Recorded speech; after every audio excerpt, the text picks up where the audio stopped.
सानवी, कबीर आणि रिया. रात्रीची वेळ होती. रात्री काय असणार मग? अंधार. रात्रीची वेळ होती, लाईट गेलेली होती. सानवीच्या पोटात अचानक दुखायला लागले.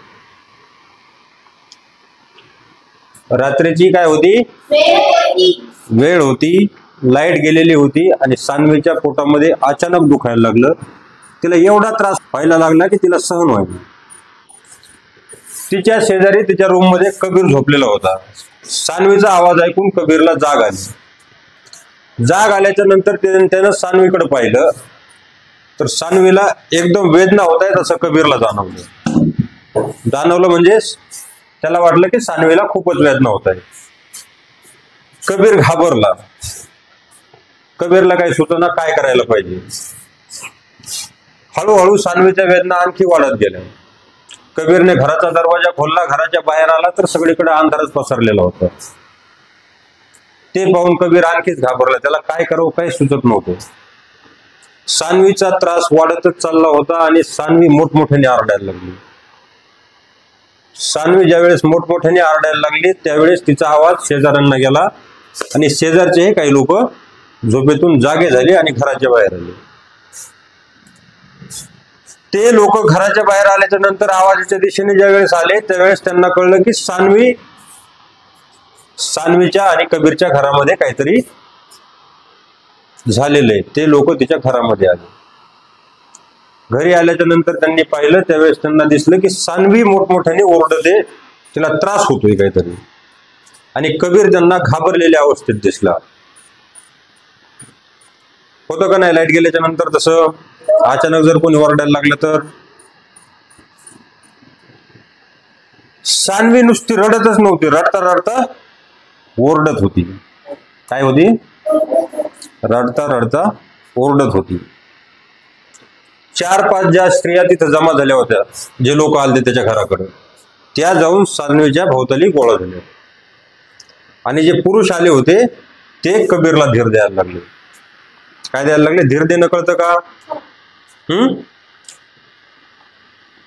कबीरलाही त्या लोकांना पाहून थोडासा आधार भेटल्यासारखं झालं आणि त्याचं घाबरणं थोडं शांत झालं. परिस्थिती अशी झालेली होती की सानवीच्या पोटामध्ये बाळ होतं. काय होतं? आणि सानवी त्या बाळाला जन्म देणार होती. तुम्ही पाहिले कधी डिलिव्हरीला जाणारी एखादी स्त्री आहे तुमच्या घरामध्ये कुठं पाहिलंय का? तिला किती मोठ्या प्रमाणावर त्रास होतो. 3 वाजायच्या वेळेस सानवीच्या पोटामध्ये दुखायला चालू झालेलं होतं आणि जवळपास 4 वाजता ते सगळे लोक सानवीच्या घरी पोहोचले होते आणि कबीरला धीर देत होते. कबीर हा गावामध्ये राहत होता. गावामध्ये दवाखान्याची सोय नसते. तशीच कबीरच्या गावामध्येही दवाखान्याची सोय नव्हती. परंतु ज्या वेळेस असे डिलिव्हरी वगैरे एखाद्या मुलाचा जन्म होणारा असणार आहे त्यावेळेस प्रत्येक गावामध्ये एक आशा वर्कर नेमलेली असते. त्याचप्रमाणे एक आशा वर्कर कबीरच्या गावामध्ये सुद्धा होती. एक जणाने त्या आशा वर्करला फोन लावला. थोड्याच वेळात 5 मिनिटांमध्ये ती त्या ठिकाणी हजर झाली. तिने तिची प्राथमिक तपासणी केली आणि यांना सूचना दिली की आपल्याला सानवीला घेऊन शहरामधल्या हॉस्पिटलमध्ये म्हणजे सरकारी दवाखान्यामध्ये जावं लागलं. पण सरकारी दवाखान्यामध्ये रात्रीचं जायचं कसं? सानवीला मोटरसायकलवर नेण्यासारखी सानवीची परिस्थिती नव्हती. मग त्यांनी अँब्युलन्सला फोन केला. अर्ध्या 1 तासाच्या अंतराने अँब्युलन्स त्या ठिकाणी पोहोचली आणि सानवीला हॉस्पिटलमध्ये नेलं.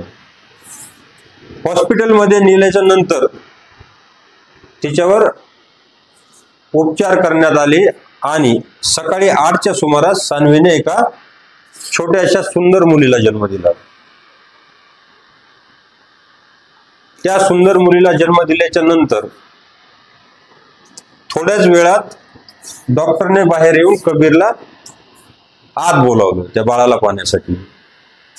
आत गेल्याच्या नंतर त्या सुंदरशा बाळाला पाहून, मुलगी होती ती लक्षात ठेवायचं, त्या सुंदरशा मुलीला पाहून त्याच्या तोंडातून उद्गार निघला आणि तो बोलला रिया. मग त्या छोट्याशा बाळाचं नाव काय ठेवतात मग? कारण त्या कबीर हा त्या बाळाचा कोण होता? कबीर हा त्या बाळाचा बाप होता आणि सानवी त्या बाळाची आई. कळलं इथपर्यंत? आता त्या छोट्याशा बाळाचा जन्म झालेला आहे. त्या बाळाचं नाव ठेवलं रिया. दुसऱ्या दिवशी अनेक लोक, पाहुणे रावळे, काका काकी, मामा मामी, कोणाचे? रियाची. आजी आजोबा तिला भेटायला आले, त्या छोट्याशा बाळाला पाहायला आले. येतात का नाही आपल्याकडे पण?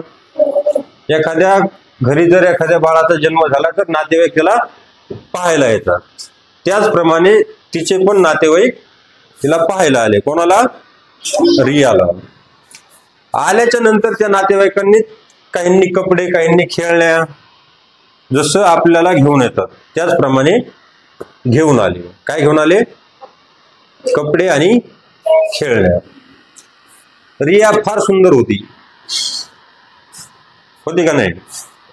तुम्ही आणखी पाहिलीच नाही. तुम्ही आणखी पाहिलीच नाही. वर्णनानुसार कसं वाटतंय, मी जसं वर्णन केलंय तसं. रिया सुंदर होती. प्रत्येक जण तिला उचलून घ्यायचं. त्या घरामध्ये एकदम आनंद पसरला होता. एवढंच नव्हे, एवढ्या वेदनेमध्ये असणाऱ्या सानवीला ज्या वेळेस कबीरने रिया असा उद्गार काढला त्यावेळेस तिच्या चेहऱ्यावर सगळं वेदना सगळ्या विसरून गेली आणि स्माईल आली. स्माईल कळतं का? स्मित हास्य. आणि तिच्या चेहऱ्यावर वेगळाच आनंद दिसत होता. आणि त्याच रियाला दुसऱ्या दिवशी पाहुणे कपडे वगैरे या सगळ्या गोष्टी घेऊन आले. हळूहळू रिया रांगायला लागली, नंतर चालायला लागली, नंतर पळायला लागली. रियाचा पहिला वाढदिवस साजरा झाला. त्या वाढदिवसालाही पहिला सुरुवातीचा वाढदिवस असल्यामुळे बऱ्याच पाहुण्यांनी कपडे, खेळण्या वगैरे तिला गिफ्ट म्हणून घेऊन आले. त्यानंतर हळूहळू रियाचं वय वाढत होतं. रिया हळूहळू बोलायला शिकत होती. रिया जवळपास 5 ते 6 वर्षाची झाली होती. किती वर्षाची? 5 ते 6 वर्षाची. तिचा 6वा वाढदिवस जवळ येत होता. त्यावेळेस कबीर आणि सानवी तिच्या पाठीमागच्या वाढदिवसाचे फोटो पाहत होते. त्या पाठीमागच्या वाढदिवसाचे फोटो पाहत असताना रियाला त्या फोटोमध्ये तिने अगोदरच्या वाढदिवसाला घातलेले कपडे दिसले.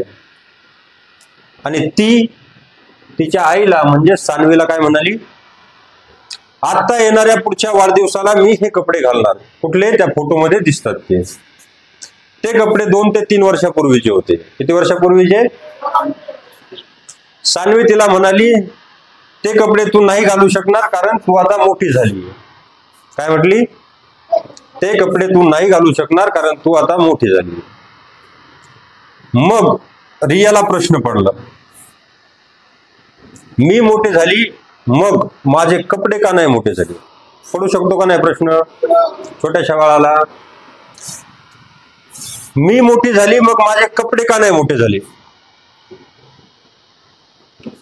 का नाही घालू शकत मी ते? मग तिने कबीरकडे पाहिलं. कबीरकडे पाहिल्याच्या नंतर कबीरवर जिम्मेदारी आली की आता रियाच्या प्रश्नाचं उत्तर मलाच द्यावं लागणार. काय जिम्मेदारी आली? रियाच्या प्रश्नाचं उत्तर मलाच द्यावं लागणार. कारण तिने कोणाकडे पाहून कसं बोलली? कबीरकडे पाहून. कबीर म्हणाला, बाळा तू आता मोठी झालीयस, तुला ते कपडे घालता येणार नाहीत. काय सांगितलं होतं? मागं नाही पाहिजे. कोण आहे? गोष्ट आवडत नाही तुम्हाला? छान आहे का? आणि तिने प्रश्न काय विचारला? मी मोठी झाली, माझी कपडे का मोठे नाही झाले? मग कबीरने तिला उत्तर काय दिलं? कपडे निर्जीव आहेत आणि तू ते सांगितलंच नाही तू काय आहेस. फक्त कबीरने सांगितलं कपडे निर्जीव आहेत त्यामुळे ते मोठे नाही झाले. मग तिने विचारलं कपडे सजीव आहेत, निर्जीव आहेत, कपडे निर्जीव आहेत तर मग मी कोण आहे? त्यावेळेस कबीरनं तिला सांगितलं तू सजीव आहेस. काय सांगितलं? तू सजीव आहेस. असं सांगितल्याच्या नंतर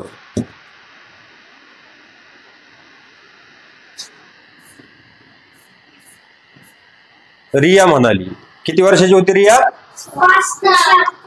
5 ते 6 वर्षाची. रियाला अवघड अवघड शब्द जसे तुमच्यातल्या काही जणांना फुटत नाहीत तसे फुटत नव्हते, जोडाक्षर. रियाने कबीरला विचारलं, बाबा हे निर्जीव म्हणजे काय असतं? निर्जीव, कारण तिला निर्जीव असा शब्द उद्गारता येत नव्हता. तिने काय म्हटली मग? बाबा हे निर्जीव, नीलजीव. तिच्या भाषेतला निर्जीव म्हणजेच आपल्या भाषेतला निर्जीव. तुम्हाला उद्गार होतोय का? पण 5 ते 6 वर्षाच्या बाळाला निर्जीव हा शब्द बोलता येतो का? ते काय म्हणणार मग? निर्जीव म्हणणार का? बर. मग रियाला प्रश्न काय पडला होता? ते निर्जीव आहे, मग मी कोण आहे? काय प्रश्न पडला होता? माझे कपडे निर्जीव आहेत, मग मी कोण आहे? असा प्रश्न तिने तिच्या बाबाला विचारला. म्हणजे कोणाला विचारला? कबीरला विचारला. आता हे कॅरेक्टर लक्षात ठेवायचे, तुमच्या विज्ञानाबरोबर आपला शेवटपर्यंत घेऊन जायचे. माझा उद्देश आहे तुम्हाला विज्ञान पाहिजे त्या कंडिशन मध्ये फक्त समजलं पाहिजे. आता इंटरेस्टिंग वाटतंय थोडं, रोजच्या पेक्षा आणखी पण वाटतंय का? आता हळूहळू आपले रिया मोठी मोठी होत जाणार आहे आपल्या कहाणीमध्ये.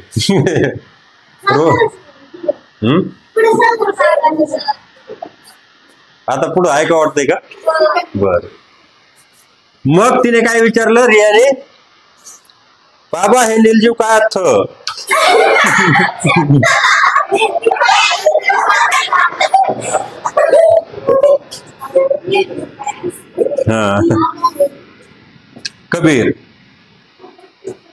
कबीरला उत्तर देणं भाग होतं, कारण ते कबीरचं बाळ होतं आणि बाळाचं उत्तर कोणाच्याही आई वडिलांना द्यावंच लागतं, नाहीतर ते नुसतं मागं लागून राहत असतं. थांगा ना कारण ते सांगाना त्यांना म्हणता येत नसतं. काय म्हणतात लहान लेकरं? थांगा ना. मग रिया बाबाच्या मागं लागली, कबीरच्या मागं. बाबा थांगा ना. मग कबीरने सांगितलं की या जगामध्ये 2 प्रकारच्या वस्तू असतात. किती प्रकारच्या? 2 प्रकारच्या काय असतात? असं कोणी सांगितलं? कबीरने. एक असतात सजीव आणि दुसरे असतात निर्जीव. हे रियाच्या भाषेत काय होईल? एक असतात सजीव आणि दुसरे असतात निर्जीव.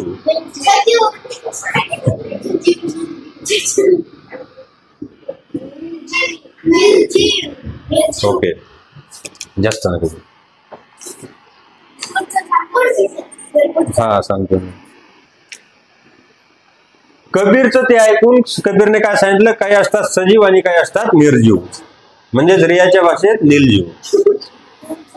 मग रियाच्या डोक्यात आणखी प्रश्न पडला. 2 प्रकारच्या वस्तू असतात, मग मी कोण असेल? म्हणजे 2 प्रकारच्या वस्तू असतात, मग मी कोण असेल असा प्रश्न रियाच्या डोक्यामध्ये आला. आणि रियाने कबीरला विचारलं, मग बाबा मी कोण आहे?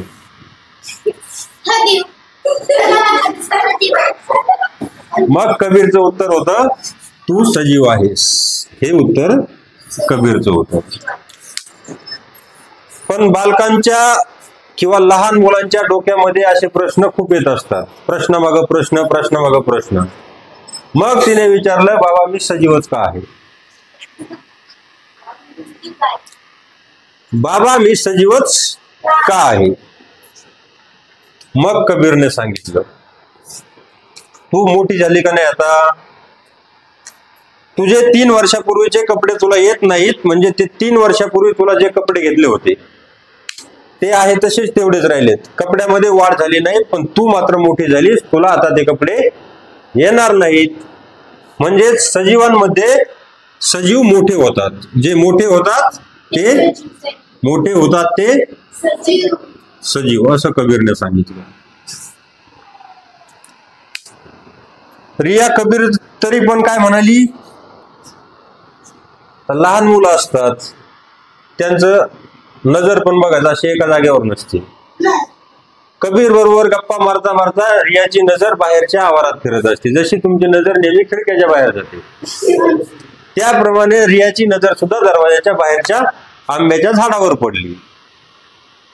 कशावर पडली?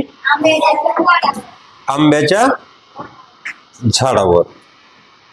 ते आंब्याचं झाड 3-4 वर्षापूर्वी लावलेलं होतं आणि रियाने त्या झाडाला पण मोठं होताना पाहिलं होतं. काय पाहिलं होतं रियाने?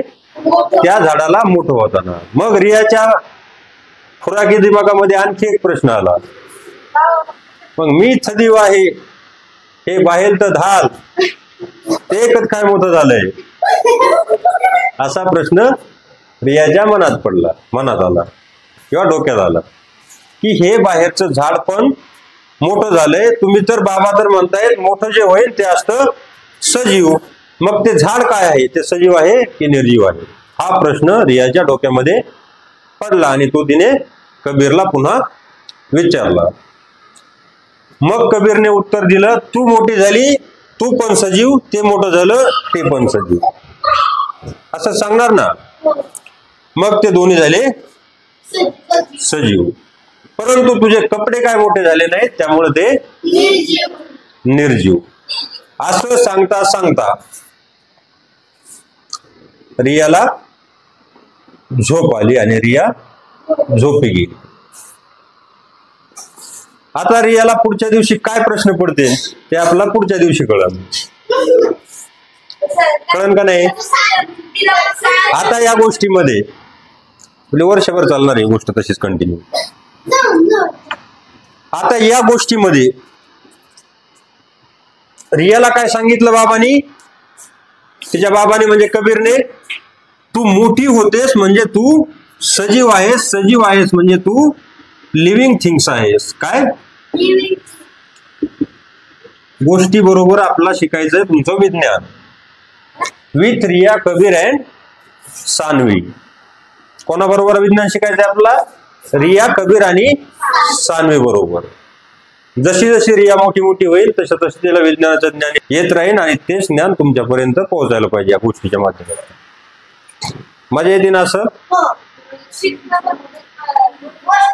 ओके, ह्या गोष्टीचा तुमच्या याच्यामध्ये उपयोग करायचा. ही गोष्ट कुठल्या पुस्तकात नाही, कशात नाही, हे सगळे मी बनवलेली आहे. हा रिया, कबीर वगैरे या सगळ्या गोष्टीतले पार्ट माझे येते. जोपर्यंत मी तुम्हाला शिकवायला येईन तोपर्यंत तुम्हाला हे कॅरेक्टर येते बरोबर. दुसरे शिक्षक कधीच नाही आणणार, कारण ते कॅरेक्टरच माझे येते मी क्रिएट केलेले. हा, चला आपल्या विषयाकडे पुन्हा. सजीव रियाला काय सांगितलं होतं कबीरने, तू मोठी झाली म्हणून तू सजीव आहेस. सजीव आहेस म्हणजेच लिव्हिंग थिंग्स आहेत. आता रिया मात्र झोपलेली आहे. रियाला झोपेतून उठेपर्यंत आपला तिला जे प्रश्न पडले होते, मोठं होणं, छोटं होणं, याच्यातले थोडेसे बारकावे जाणून घ्यायचे. तोपर्यंत रिया सकाळी उठतेच झोपेतून. मोठं होणं म्हणजे काय होणं?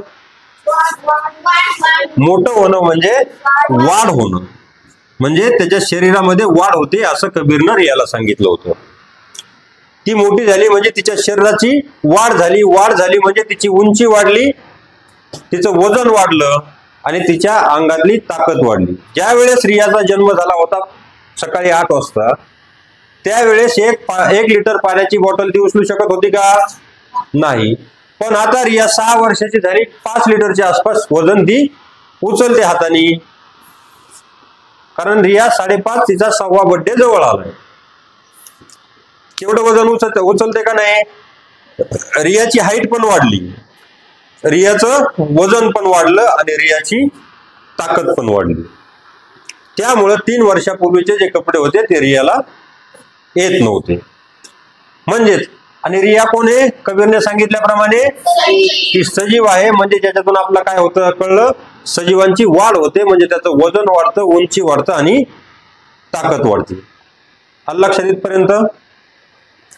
त्याचप्रमाणे दारातल्या आंब्याच्या झाडाकडे पाहून तिला प्रश्न पडला होता की हे सजीव आहे का निर्जीव आहे? कोणाला पडला होता प्रश्न? रियाला प्रश्न पडला होता. तर तिच्या बाबांनी म्हणजे कबीरने सांगितलं ते पण सजीव आहे, कारण त्याची काय होते, वाढ होते. आंब्याचं झाड जे 4 वर्षापूर्वी रियाच्या डोळ्यासमोर लावलं होतं ते पण खूप मोठ्या प्रमाणावर मोठं झालं होतं 4 वर्षाच्या नंतर. त्यावेळेस आता कबीर आणि सानवी हे रियाचे कोण आहेत? आई वडील. आई वडील आहेत म्हणजे त्यांचं वय कमीत कमी 20-22 वर्षापेक्षा जास्त असणार, बरोबर. जर आता त्यांचा सानवी आणि कबीर ही कधीतरी छोटस रिया एवढे बाळ असणार. त्यांचं वजन, उंची आणि ताकद वाढत वाढत ते तेवढे झाले म्हणजे प्रौढ अवस्थेत गेले. प्रौढ अवस्थेत जाणं म्हणजे परिपक्व अवस्थेत जाणं. कोणत्या अवस्थेत गेले? प्रौढ अवस्थेत, म्हणजे मोठे माणूस बनले. माणसांना प्रौढ झाला असं कधी म्हटलं जातं? सामान्यतः कुठल्याही लोकशाही देशामध्ये आपण सध्या राहतो त्यामुळे ज्या लोकांना मतदानाचा अधिकार दिला जातो त्यावेळेस त्यांना प्रौढ समजलं जातं. कधी? मतदानाचा अधिकार दिल्याच्या नंतर, म्हणजे ते नागरिकांमध्ये त्यांचा समावेश होतो. मग त्यांना अक्कल असो किंवा नसो काहीही फरक पडत नाही. 18 ते 21 वर्षात माणूस हा प्राणी म्हणजे स्त्री आणि पुरुष हे काय होतात? प्रौढ अवस्थेत जातात. सजीवामध्ये काय येतं? प्रत्येक प्राणी, प्रत्येक पक्षी आणि प्रत्येक वनस्पती, काही प्रमाणात बॅक्टेरिया वगैरे सूक्ष्मजीव जे असतात ते पण कशामध्ये येतात? सजीवामध्ये. आपण सध्या पाहतोय सजीवांची लक्षणं. काय पाहतो? सजीवांची लक्षणं म्हणजेच कॅरेक्टरिस्टिक्स ऑफ लिव्हिंग थिंग्स. काय पाहतो? सजीवांची लक्षणं. आता आपला हळूहळू कबीरच्या कहाणीमधून पहिल्या लक्षणाकडे जायचे. पहिलं लक्षण काय आलं तुमच्या लक्षात? सजीवांची वाढ होते, म्हणजे त्यांचं वजन वाढतं, त्यांची उंची वाढते आणि त्यांची ताकद वाढते. त्या तिन्ही गोष्टी ज्यावेळेस वाढतात त्यावेळेस त्याला काय म्हणायचं? त्याची वाढ होते. त्याचप्रमाणे झाड छोटस रोपटं लावल्याच्या नंतर मोठं होतं का नाही? मी सांगितलं प्रौढ अवस्थेत प्राणी, जो माणूस हा जो प्राणी आहे तो प्रौढ अवस्थेत कधी जातो? 18 ते 21 वर्षाच्या पुढं किंवा दरम्यान. त्याच्यानंतर जर आपण कोंबडी घेतली, ती प्रौढ अवस्थेत कधी जाते? 70 ते 90 दिवसाच्या आसपास कोंबडी हा प्राणी प्रौढ अवस्थेत जातो. त्याच्यानंतर गाय जर घेतली तर तिला 2 वर्षाच्या आसपास कालावधी लागतो प्रौढ अवस्थेत जाण्यासाठी. किती वर्षाचा? आणि कुत्रा जर घेतला तर त्याला 16 ते 18 महिने कालावधी लागतो प्रौढ अवस्थेत जायला. प्रौढ अवस्थेत जाण्याचा आणखी एक दुसरा काय संकेत असतो की तो प्राणी स्वतःपासून दुसरा प्राणी म्हणजे त्याच्यासारखा निर्मित करण्याच्या लायक बनला पाहिजे, त्याला म्हणायचं प्रौढ अवस्था. कशाला? तो प्राणी स्वतःसारखा दुसरा प्राणी बनवण्याच्या, तो बनवो किंवा नाही पण त्या लायक त्याची शारीरिक क्षमता बनली पाहिजे, त्यावेळेस काय म्हणायचं? तो प्रौढ अवस्थेमध्ये गेलाय. कोंबडी किती दिवसात प्रौढ अवस्थेत जाते? अंडी घालते 5 महिन्याच्या आसपास. तिचा पूर्णतः गावरान कोंबडीचा कालावधी 5 महिन्याच्या आसपास. आणि ज्या नवीन ह्या कोंबड्या आल्या त्यांचा कालावधी कमी आहे. कुठल्या कोंबड्या? आपल्या ज्या कुक्कुटपालनामध्ये त्याच्यामध्ये कोंबड्या असतात त्या लवकर परिपक्व होतात. याचाच अर्थ काय होतो? आपण पाहिलं असेल 20 वर्षाचा एखादा पुरुष किंवा महिला झाल्याच्या नंतर तिची हाईट वगैरे, वजन वगैरे जेवढं वाढलं असतं 20 ते 25 वर्षाचं, त्याच्यानंतर तो जर 70 वर्षापर्यंत जरी जगला, किती वर्षापर्यंत? 70 वर्ष जरी जगला तो, तरी पण त्याची हाईट, वजन आणि त्याच्या अंगातली ताकद त्याच्यापेक्षा जास्त वाढण्याची चान्सेस फार कमी असतील, म्हणजे नसतीतच. बरोबर आहे का नाही? म्हणजे त्याच्यावरून काय लक्षात आली एक गोष्ट की प्राण्यांची वाढ एका ठराविक कालावधीपर्यंत होती. कुठल्याही प्राण्याची, अश्मिता लोकयात, कुठल्याही प्राण्यांची वाढ एका ठराविक कालावधीपर्यंत होती. माणूस तुम्ही 25 वर्षाच्या नंतर मोठा झालाय असं पाहिलंय का? त्याची हाईट पुन्हा 2 फूट वाढली, त्यावेळेस त्याच्यानंतर त्याची हाईट वगैरे वाढायचं बंद होतं, म्हणजे त्याची वाढ होणं बंद होतं. त्याच्या विरुद्ध ज्या वनस्पती असतात जोपर्यंत त्या जिवंत आहेत, म्हणजे जोपर्यंत त्या हिरव्या दिसतात आपला, तोपर्यंत त्यांची वाढ होत असते. प्राणी आणि वनस्पती यांच्या वाढीमध्ये फरक काय आहे? तुम्हाला पुस्तकामध्ये प्रश्न विचारला असेल, सुरुवातीला शेवटला जे क्वेश्चन आहेत त्याच्यामध्ये असेल तो पण प्रश्न मी सांगेन तुम्हाला नंतर इकडे पहा. वनस्पतींची वाढ जोपर्यंत वनस्पती जिवंत आहेत तोपर्यंत होते, पण प्राण्याची वाढ एका ठराविक कालावधीपर्यंत होते. किती दिवस? एका ठराविक कालावधीपर्यंत. 25 वर्षाच्या पुढे सरासरी माणूस मोठा नाही होऊ शकत, तेवढंच राहणार, त्याची हाईट नाही वाढणार. बरोबर आहे. वजन कमी जास्त होऊ शकतं, ते पण फॅटी मटेरियल खाल्ल्याच्या नंतर. तो विषय वेगळा आहे, ते आपण नंतर बघू. वनस्पतीची वाढ होणं म्हणजे वनस्पतीची वाढ कुठं होती? कुठं होती? वनस्पतीची वाढ होणं. 2 मिनिटं.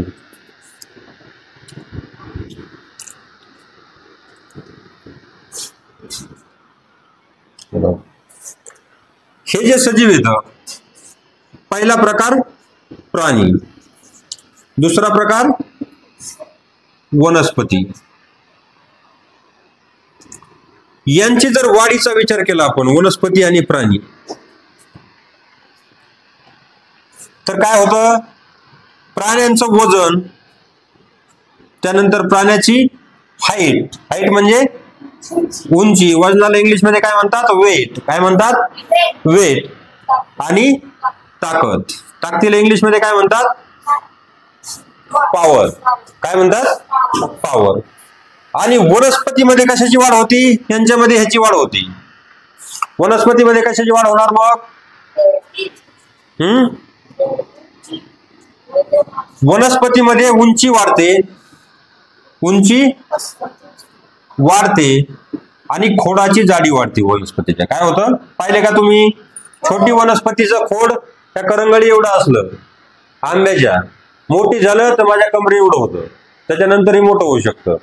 होतं का नाही? हळूहळू. म्हणजे त्याच्या खोडाची जाडी वाढते, उंची वाढते, खोडाची जाडी वाढते. आणखी काय बदल होतो वनस्पतीमध्ये?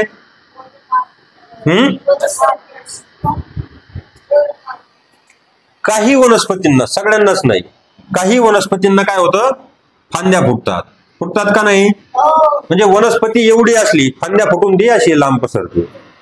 पण काही वनस्पतींची फक्त उंची वाढते आणि खोडाची जाडी वाढते, त्याला फांद्या फुटत नाही. तर फांद्या फुटणाऱ्या वनस्पती कोणत्या आहेत? उदाहरणं: आंबा, वड, पिंपळ.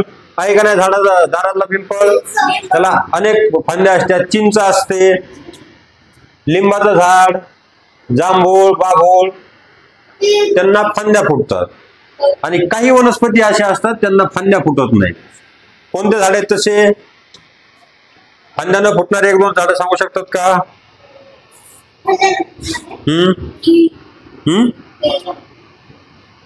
बांबू पाहिलाय का?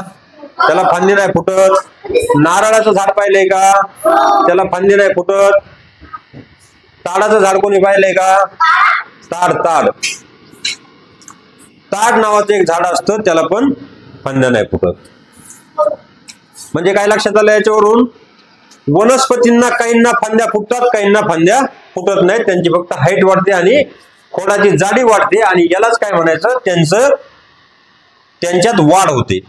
वाढ होते म्हणजे काय होतं? खोडांची जाडी वाढते आणि काही वनस्पतींना फांद्या फुटतात आणि वनस्पतींची उंची मात्र सर्वांची वाढते. येते का लक्षात एवढं? सगळ्यांच्या 2 गोष्टी प्रामुख्याने लक्षात ठेवायच्या याच्यामध्ये. जर फरक विचारला तुम्हाला एक्झाम मध्ये कुठं पण, लक्षात कायम जर राहिलं पाहिजे, कधी विसरलं नाही पाहिजे. काय?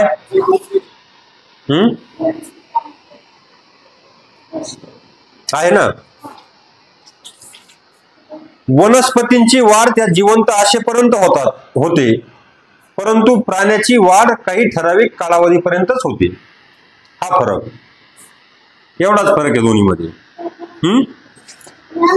आता तुम्हाला एक प्रॅक्टिकल करायचंय. प्रॅक्टिकल कळतं का?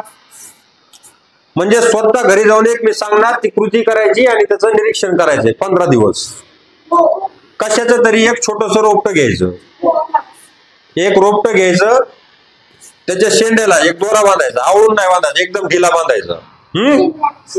शेंड्याला फक्त शेंडा तुटून असा नाही बांधायचा, ढिला बांधायचा. हे बोटे समजा, हा त्याचा शेंडा आहे, तो दोरा ढिला ठेवायचा एवढ्या अंतरावर फक्त ते, आणि वर तो दोरा ताणून कशाला तरी बांधायचा, वर कशाला पण. एखादं लाकूड बिकूड गोठ्यामध्ये असलं तर किंवा बाजूला एखाद्या झाडाखाली ठेवलं तरी चालेल. ते लावल्याच्या नंतर 15 ते 20 दिवसाच्या नंतर त्याचं निरीक्षण करायचं. तो दोरा हलका झाला पाहिजे, म्हणजे ढिला झाला पाहिजे. दोरा जो तुम्ही बांधलेला आहे टाईट करून तो काय होणार, ढिला होणार. तो ढिला झाला याचा अर्थ काय होणार, झाडाची उंची वाढली असा त्याचा अर्थ होणार. ही कृती करणार का? हे समजलंय का तुम्हाला आतापर्यंत सांगितलेलं? काय काय वाढ होणं म्हणजे उंची, वजन, ताकद. वनस्पतींची होणं म्हणजे उंची वाढणं, खोडाची जाडी वाढणं आणि काही वनस्पतींना फांद्या फुटणं. वनस्पतींची वाढ होणं म्हणजे आलं की एवढं लक्षात. आणि वाढ होणं हे काय सजीवांचं पहिलं लक्षण आहे. काय पहिलं लक्षण सजीवांचं? काय पहिलं लक्षण? सजीवांची वाढ होते आणि निर्जीवांची वाढ होत नाही. राहील का लक्षात? चला आता रियाला उठू का पुन्हा झोपेतून? रियाला